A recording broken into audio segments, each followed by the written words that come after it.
മലയാളത്തിന് നേട്ടമുണ്ടാക്കി കൊടുത്ത ആട്ടം എന്ന ചിത്രം തന്നെയാണ്. ഒരിക്കൽ കൂടി മികച്ച ചിത്രത്തിനുള്ള പുരസ്കാരം കേരളത്തിലേക്ക് വരുന്നു എന്ന് പറയുമ്പോൾ it's a big achievement to the entire team of Aattam എന്ന് തന്നെ പറയാം.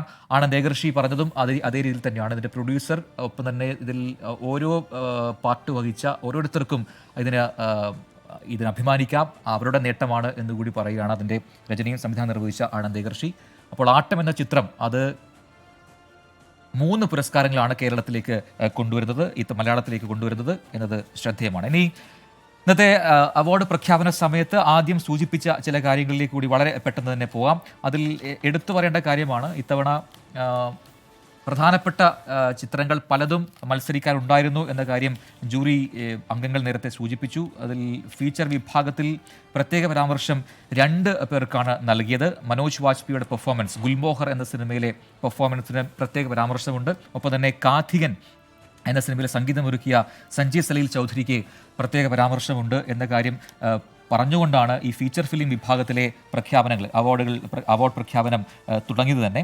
ഒപ്പം ലേഖനങ്ങളുടെ വിഭാഗത്തിൽ വരികയാണെങ്കിൽ മികച്ച ക്രിട്ടിക്, അതായത് നിരൂപണ ഗ്രന്ഥം, അത് ദീപക് ദുവ ഒരുക്കിയ പുസ്തകത്തിനാണ് എന്ന കാര്യം കൂടി ഓർക്കുക. ഒപ്പം കിഷോർ കുമാറിൻ്റെ സിനിമാ ഗ്രന്ഥത്തിനും പുരസ്കാരമുണ്ട് ഇത്തവണ. അതുപോലെ പ്രത്യേക പരാമർശം ഈ നോൺ ഫീച്ചർ വിഭാഗത്തിൽ അസാമി ഫിലിംസിനാണ് 2 ചിത്രങ്ങൾക്കാണ് ഈ നോൺ ഫീച്ചർ വിഭാഗത്തിൽ പ്രത്യേക പരാമർശം ഉള്ളത് എന്നുകൂടി അറിയുക. മറ്റൊന്ന് വിശാൽ ഭരദ്വാജിനാണ് ഈ നോൺ ഫീച്ചർ, അതായത് നമുക്ക് വിശാൽ ഭരദ്വാജിനെ മെയിൻ സ്ട്രീമിൽ നമുക്കറിയാവുന്ന സംഗീത സംവിധായകനാണ്. മികച്ച സംഗീതത്തിനുള്ള പുരസ്കാരം വിശാൽ ഭരദ്വാജ് സ്വന്തമാക്കുന്നുണ്ട് ഇത്തവണ ഒരിക്കൽ കൂടി. പക്ഷേ അത് നോൺ ഫീച്ചർ വിഭാഗത്തിലാണ്. മറ്റൊന്ന് സൗണ്ട് ഡിസൈനാണ്. യാൻ എന്ന നോൺ ഫീച്ചർ ഫിലിം ഒരുക്കിയ ടീമിനാണ് സൗണ്ട് ഡിസൈനുള്ള പുരസ്കാരം. മാനവ് ചൗധരിയാണ് ആ പുരസ്കാരം സ്വന്തമാക്കിയിരിക്കുന്നത്. ഒപ്പം തന്നെ മികച്ച സൗണ്ട് ഡിസൈനുള്ള പുരസ്കാരം സിദ്ധാർത്ഥ് ദിവാൻ സ്വന്തമാക്കുന്നുണ്ട്. മറ്റൊരു പുരസ്കാരം മറിയം ചാണ്ടി മാനാച്ചേരി, എടുത്തു പറയേണ്ട പേരാണ് മറിയം ചാണ്ടി മാനാച്ചേരി. സംവിധാന മികവിനാണ്, നോൺ ഫീച്ചർ വിഭാഗത്തിലെ സംവിധാന മികവിനാണ് പുരസ്കാരം. ഫ്രം ദി ഷാഡോ എന്ന ഡോക്യുമെൻ്ററിക്കാണ് പുരസ്കാരം എന്നുകൂടി അറിയുക. ഒപ്പം തന്നെ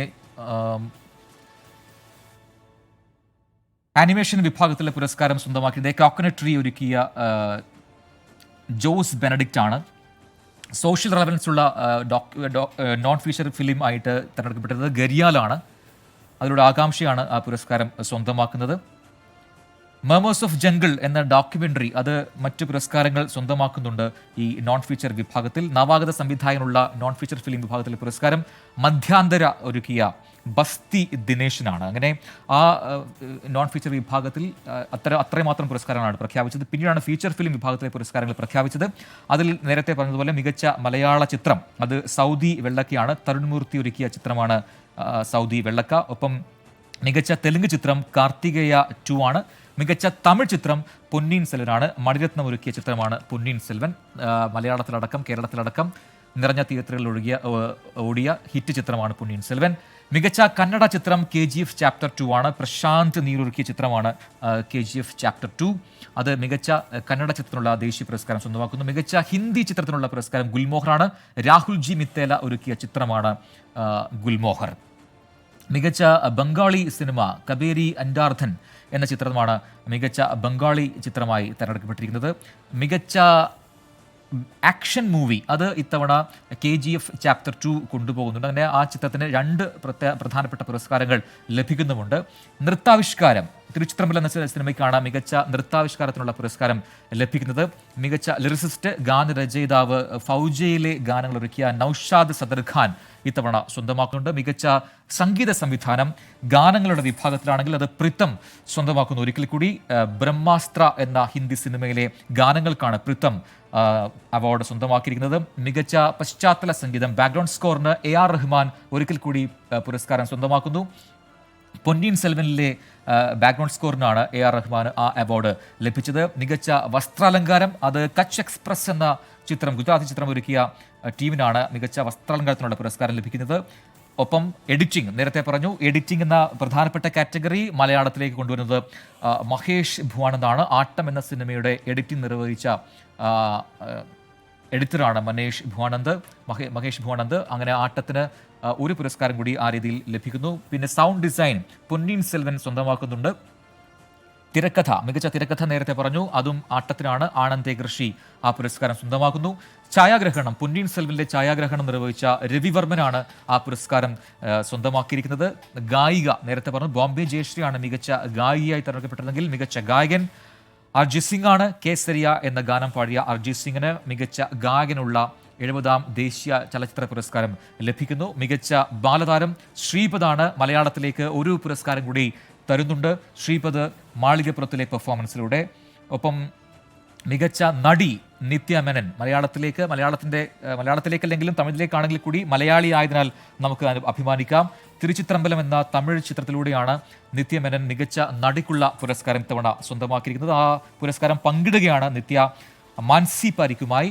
കച്ച് എക്സ്പ്രസിലെ പെർഫോമൻസാണ് മാൻസി പരീഖിന് മികച്ച നടിക്കുള്ള പുരസ്കാരം ഇത്തവണ ലഭിച്ചത്. മികച്ച നടൻ ഈ കാറ്റഗറിയിലേക്ക് മമ്മൂട്ടി, ഒപ്പം കുഞ്ചാക്കോ ബോബൻ, വിക്രാന്ത്, മൻസി തുടങ്ങിയ ആൾക്കാർ മത്സരിച്ചുവെങ്കിലും ഋഷഭ് ഷെട്ടി എല്ലാവരെയും പിന്തള്ളിക്കൊണ്ട് മികച്ച നടനുള്ള പുരസ്കാരം സ്വന്തമാക്കിയിരിക്കുന്നു ഇത്തവണ. കാന്താര എന്ന സൂപ്പർ ഹിറ്റ് സിനിമയിലെ പെർഫോമൻസിനാണ് ഋഷഭിന് ഈ മികച്ച നടനുള്ള പുരസ്കാരം ലഭിച്ചിരിക്കുന്നത്. ഒപ്പം മികച്ച സംവിധാനം അത് സൂരജ് ബജാവിയാണ് സ്വന്തമാക്കിയിരിക്കുന്നത്. ചിത്രം ബ്രഹ്മാസ്ത്ര. ഒപ്പം തന്നെ മികച്ച കലാമൂല്യമുള്ള ചിത്രമായി തിരഞ്ഞെടുക്കപ്പെടുത്തിയിരിക്കുന്നത് കാന്താരയാണ്. ആ പുരസ്കാരം കൂടി ഈ ചിത്രത്തിന് ലഭിക്കുന്നുണ്ട്. ഏറ്റവും ഒടുവിലാണ് മികച്ച ചിത്രത്തിനുള്ള പുരസ്കാരം പ്രഖ്യാപിച്ചത്. ആട്ടം എന്ന മൂവി, അത് മലയാളത്തിന് വലിയ അഭിമാനം ആവുന്നു. 3 പ്രധാനപ്പെട്ട പുരസ്കാരങ്ങൾ സ്വന്തമാക്കിയാണ് ആട്ടം നേട്ടം കൊയ്തിരിക്കുന്നത്.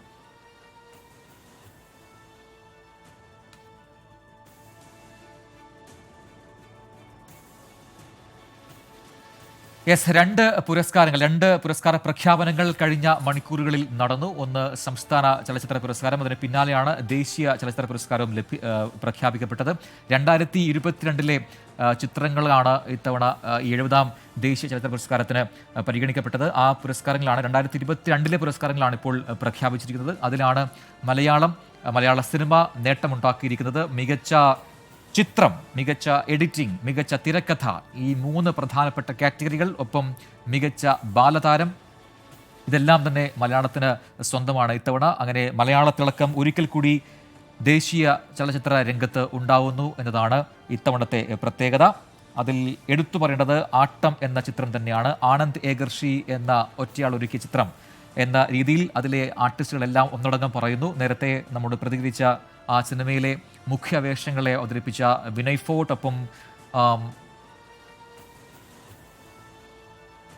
സെറിൻ ഷിഹാബ് തുടങ്ങിയവർ പറഞ്ഞത് ഇതേ കാര്യമാണ്. ആനന്ദ് ഏകർഷി എന്ന ഒരാളെ മാത്രം ഡിപ്പെൻഡ് ചെയ്താണ് നമ്മൾ ആ പടം ചെയ്തത് എന്ന് പറയുന്നു. അങ്ങനെ ആ പടത്തിന് മികച്ച ചിത്രത്തിനുള്ള ദേശീയ പുരസ്കാരം ലഭിക്കുന്നു. മറ്റൊന്ന്, ഇപ്പോൾ പ്രേക്ഷകർ കാണുന്ന സൗദി വെള്ളക്ക എന്ന ചിത്രമാണ്. അത് മികച്ച മലയാള സിനിമയ്ക്കുള്ള ദേശീയ പുരസ്കാരം ഇത്തവണ സ്വന്തമാക്കുന്നുണ്ട്. 2022 പുരസ്കാരങ്ങളാണ് എന്ന കാര്യം പ്രത്യേകം ഓർക്കുമല്ലോ പ്രേക്ഷകർ.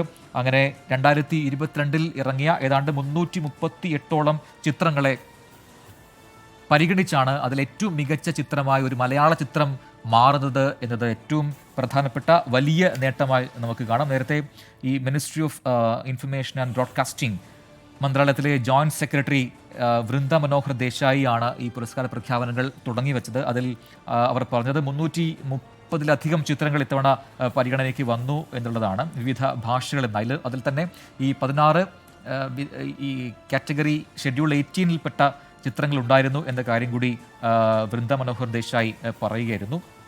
26 പുസ്തകങ്ങൾ ഇത്തവണ പരിഗണിക്കപ്പെട്ടിരുന്നു പുരസ്കാരങ്ങൾക്കായി. 2 ഘട്ടങ്ങളിലായി നടന്ന സ്ക്രീനിങ്ങിലൂടെയാണ് ഇത്തവണ പുരസ്കാരങ്ങൾ തിരഞ്ഞെടുക്കപ്പെട്ടത് എന്നും വൃന്ദ മനോഹർ ദേശായി വ്യക്തമാക്കിയിരുന്നു. അതിൽ പ്രാദേശിക ജൂറിയുമുണ്ട്, ഒപ്പം തന്നെ സെൻട്രൽ ജൂറിയുമുണ്ട്. അതിൽ 7ഓളം മെമ്പർമാർ അടങ്ങിയ ഒരു പാനലാണ് ഈ ചിത്രങ്ങളെ തിരഞ്ഞെടുത്തത്. 16 ദിവസമോളം എടുത്താണ് ഈ അവസാന റൗണ്ടിലേക്ക് വന്ന ചിത്രങ്ങളെ ഈ സെൻട്രൽ ജൂറി കണ്ടത് എന്ന കാര്യം കൂടി വൃന്ദ മനോഹർ ദേശായി നേരത്തെ പങ്കുവച്ചിരുന്നു. ആ ചിത്രങ്ങൾ പരിഗണിച്ചാണ് ഈ പുരസ്കാരങ്ങളെല്ലാം പ്രഖ്യാപിച്ചത്. ഓർക്കുക, പ്രാഥമിക ഘട്ടത്തിൽ 330-ലധികം ചിത്രങ്ങൾ വന്നിരുന്നു. അതിലാണ് ഒരു മലയാള ചിത്രം, ആട്ടം എന്ന ചിത്രം മികച്ച ചിത്രമായി മാറിയത് എങ്കിൽ അത് വലിയ നേട്ടമാണ്. 3 പുരസ്കാരങ്ങളാണ് മലയാളത്തിന് സ്വന്തമാക്കി കൊടുക്കുന്നത് ആട്ടം എന്ന ചിത്രം. അത് മികച്ച ചിത്രം, മികച്ച എഡിറ്റിംഗ്, മികച്ച തിരക്കഥ. ഈ 3 പുരസ്കാരങ്ങൾ ആട്ടം എന്ന ചിത്രം ഉണ്ടാക്കുന്നു. ഒപ്പം തന്നെ മാളികപ്പുറത്തിലൂടെ മികച്ച ബാലതാരമായി ശ്രീപദ് മാറുന്നുണ്ട്. അങ്ങനെ മലയാളം ഒരിക്കൽ കൂടി വെട്ടിത്തിളങ്ങുന്നു ദേശീയ ചലച്ചിത്ര പുരസ്കാര പ്രഖ്യാപനത്തിൽ.